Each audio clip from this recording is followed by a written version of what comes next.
Appreciate that. I am intrigued, Ms. Van Rossum, in answering one of Chairman Emeritus Waxman's questions. You were getting excited is a good thing to do when you're discussing the public events, and you indicated that one of the provisions of this bill would just draw us all into the courtroom, as if that were a negative thing. And yet earlier in the testimony, you indicated that that was the remedy for folks who had a problem with what was going on, that they could go into the courtroom, and that was a good thing, and they didn't need this bill and this remedy because they had the courts available to them. And I'm wondering if you can rectify the two. Is it good or is it bad to be pulled into the courtroom? Yeah. Well, it's always important to have the courts as an opportunity to remedy a real problem that exists.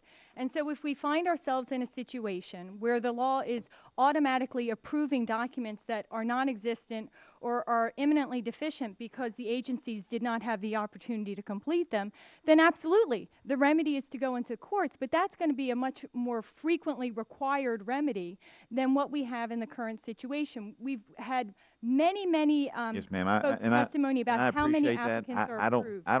I think the distinction personally is that it depends on whose ox is being gored.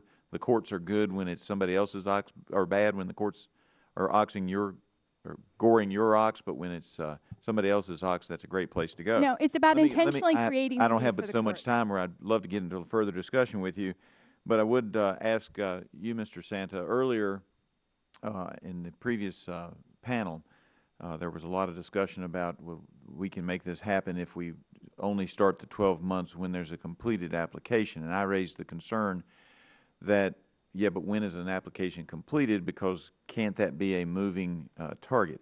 Do you have those same concerns, Mr. Santa? I think there is some risk of that, Mr. Griffith, but I also think that it's something, if the committee is looking at ways to respond to Commissioner Moeller's concerns, certainly is worth further discussion. But it shouldn't just be a blanket statement. There maybe ought to be some guidelines as to when there's a finished application. Oh, very much so. I think in the interests of all concerned, there needs to be clarity as to what constitutes a complete application so that it can't be used as a way to game the system. And it always works better when Congress dictates what that is as opposed to leaving it to the administrative branch of government. Isn't that true, yes or no? I'll tell you it's yes. Yes, okay. Mr. Parrish, do you want to make some comments on that point?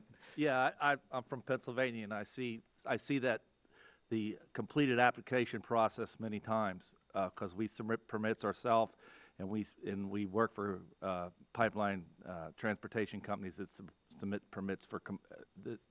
They never seem. A lot of times, you'll send a permit in for a review, and ask if it's complete. They'll send you a letter, no, it's not complete, we're going to hold it, here's the 3 things that aren't complete. You send those 3 things, and 2 months later, here comes another letter saying, well, we also looked at it again, and this isn't complete. So you can get into basically a rat race on deeming what is a completed application. So whatever is done here with this bill, that needs to be clearly defined, because the regulatory agencies can turn that into a nightmare. And I've been through that. I've seen that happen before. And Mr. Parrish, I have to say that I've only been in office in Congress for 30 months, and I've had any number of complaints from my constituents about that very same problem. Mr. Markarian, do you want to weigh in on that subject as well? It's important to build safely, environmentally sensitively, and Absolutely. get the job done all at the same time. But what we take comfort in terms of this bill is it doesn't shortcut any reviews that are guaranteed to ensure any of those things. Now, this process will produce yeses and nos, but it doesn't affect the substantive standards of environmental protection that are designed to protect Americans. It just means we've got to get it done by time certain, and that's why we're comfortable with it. And I appreciate that. I also appreciate that your company is one of those that truly exercises all of the above when looking at production of energy in this country, and do appreciate that. With that, Mr. Chairman, I will yield back. The gentleman yields back. This time recognize the gentleman from